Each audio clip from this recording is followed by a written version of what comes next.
Assalamualaikum warahmatullahi wabarakatuh.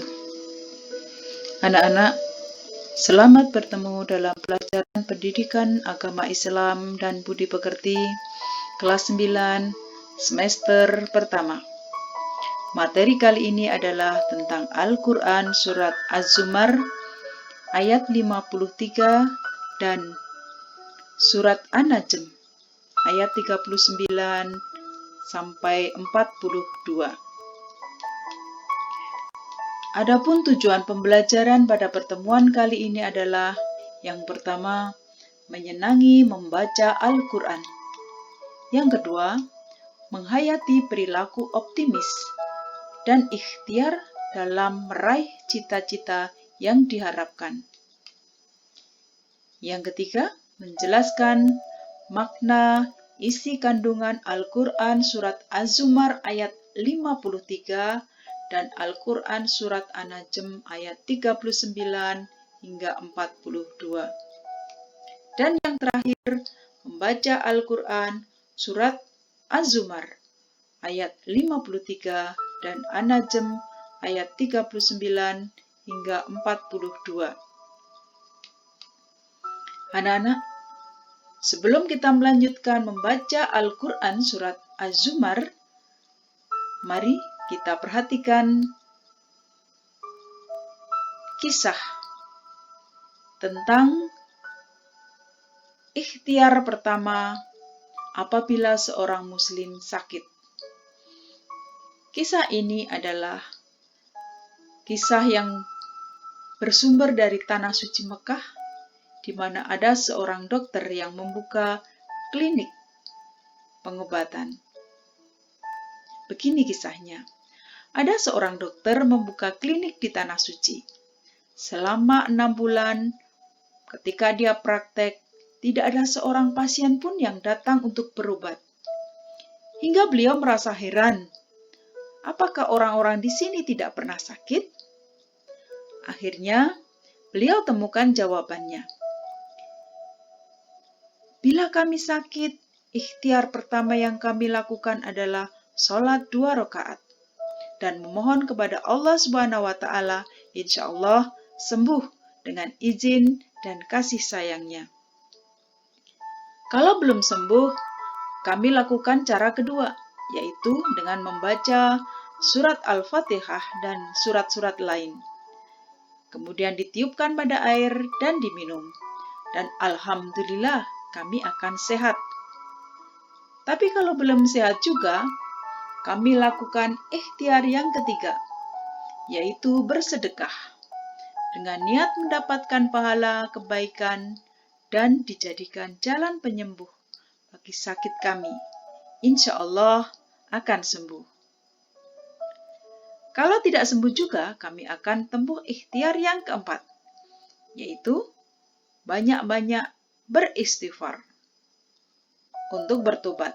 Sebab Nabi memberitahukan kepada kami bahwa sakit adalah salah satu sebab adalah dosa-dosa kita. Sehingga kalau dosa kita diampuni, insya Allah akan sembuh dari sakit kita. Kalau belum sembuh juga, baru kami lakukan ikhtiar yang kelima, yaitu madu dan habatus sauda. Apabila belum sembuh juga, maka ikhtiar yang keenam, yaitu mengkonsumsi herbal seperti bawang putih, buah tin, buah zaitun, kurma, dan lain-lain, seperti disebutkan dalam Al-Quran. Dan alhamdulillah, la haula wa la quwata illa billah, di sini kami pasti sembuh. Tanpa melakukan ikhtiar yang ketujuh, yaitu pergi ke dokter. Itulah jawabannya anak-anak. Anak-anak, kisah ini apakah ada kaitannya dengan ayat Al-Quran yang akan kita bahas?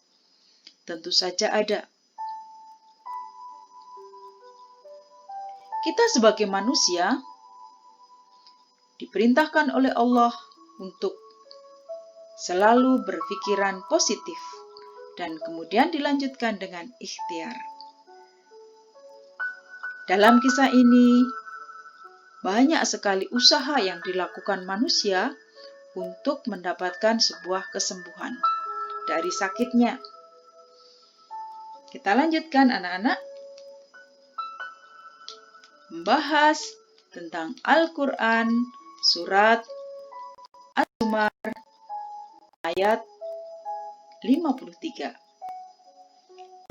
Al-Quran surat Az-Zumar ayat 53. Perhatikan dan mari kita baca. A'udzu billahi minasy syaithanir rajim.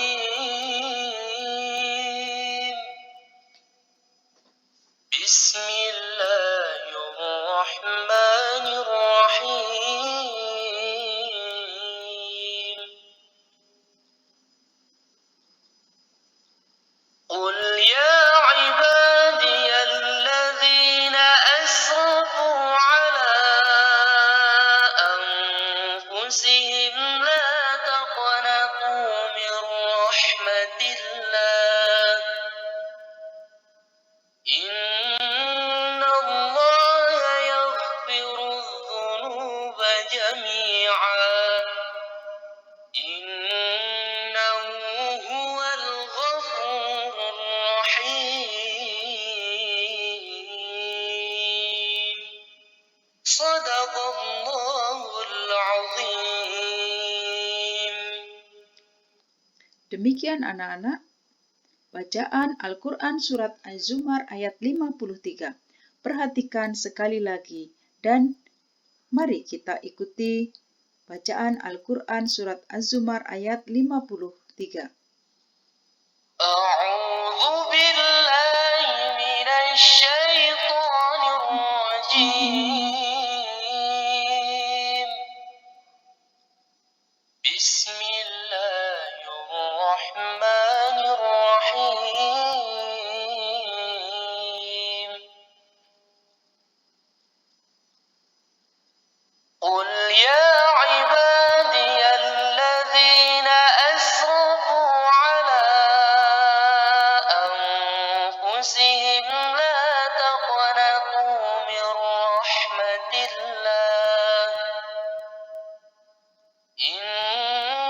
Innallaha yaghfirudz dzunuba jami'an. Innahu huwal ghafurur rahim. Shadaqallahul azim. Anak-anak, demikianlah bacaan Al-Quran surat Az-Zumar ayat 53. Silakan diperbanyak membaca agar kita mendapatkan rahmat, karena setiap huruf dari ayat Al-Quran yang kita baca akan memberikan kebaikan kepada kita. Anak-anak, kita lanjutkan arti surat Az-Zumar ayat 53, yang artinya adalah, hai hamba-hambaku yang melampaui batas terhadap diri mereka sendiri, janganlah kamu berputus asa dari rahmat Allah. Sesungguhnya Allah mengampuni dosa-dosa semuanya. Sesungguhnya Dialah yang Maha Pengampun lagi Maha Penyayang. Anak-anak, di sini ada kata-kata yang artinya dari Al-Quran surat Az-Zumar ayat 53 adalah, janganlah kamu berputus asa dari rahmat Allah.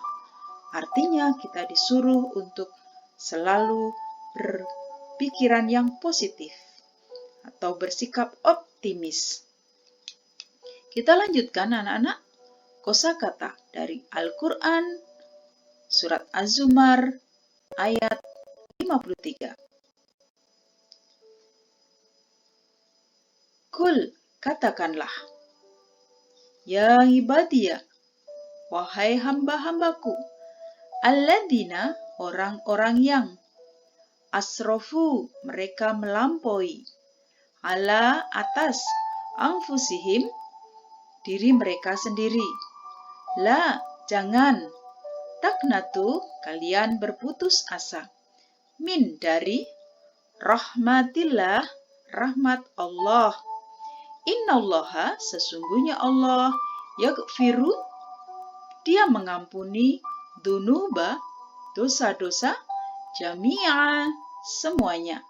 Innahu, sungguh dia, huwa, dia Allah maksudnya, al-ghafuru, maha pengampun, ar-rahim, maha penyayang. Anak-anak, dengan belajar mufradat, maka kita akan semakin bisa mempelajari arti daripada Al-Quran, khususnya surat Az-Zumar ayat 53. Apa kandungan dari Al-Quran surat Az-Zumar ayat 53? Di sini Allah memerintahkan kepada manusia untuk selalu berpikiran positif atau optimis dalam segala hal. Apa itu optimis? Optimis adalah berasal dari bahasa Latin yang berarti terbaik. Kalau dalam bahasa Indonesia atau kamus bahasa Indonesia, optimis adalah orang yang selalu berpengharapan baik dalam menghadapi segala hal. Dari pengertian optimis, maka dapat disimpulkan bahwasannya suatu sikap optimis adalah suatu sikap penuh dengan keyakinan tinggi dalam menghadapi permasalahan kehidupan di dunia ini. Dan di masa depan akan meraih kesuksesan yang telah dicita-citakan sebelumnya. Optimis adalah sebuah sikap yang akan mendorong seseorang hidup untuk terus berusaha, pantang menyerah guna mencapai tujuannya. Sebagai umat Islam, kita harus selalu optimis dalam menghadapi berbagai macam ujian maupun cobaan. Sebab ada Allah bersama kita. Allah lah tempat meminta. Allah lah tempat berlindung bagi hamba-hambanya. Jangan sampai kita sebagai umat Islam memiliki sikap pesimis. Sebab di dalam Al-Quran surat Al-Nasr disebutkan inna ma'al usri yusra. Fa inna ma'al usri yusra. Sesungguhnya sesudah kesulitan itu ada kemudahan, dan sungguh sesudah kesulitan ada kemudahan. Jadi kita harus selalu optimis. Anak-anak, tidak ada kesuksesan yang dapat kita raih dengan tanpa semangat dan tanpa keinginan, dan yang terakhir tanpa usaha yang nyata. Anak-anak, kita harus selalu optimis dalam segala hal agar apa yang kita inginkan dapat teraih dengan sukses. Anak-anak, sekian pertemuan kita kali ini. Kita lanjutkan pada pertemuan berikutnya. Kita akan membahas Al-Quran surat An-Najm ayat 39 sampai 42. Jangan lupa like dan subscribe-nya agar kita dapat dengan mudah mendapatkan media pembelajaran berikutnya. Sampai jumpa. Wassalamualaikum warahmatullahi wabarakatuh.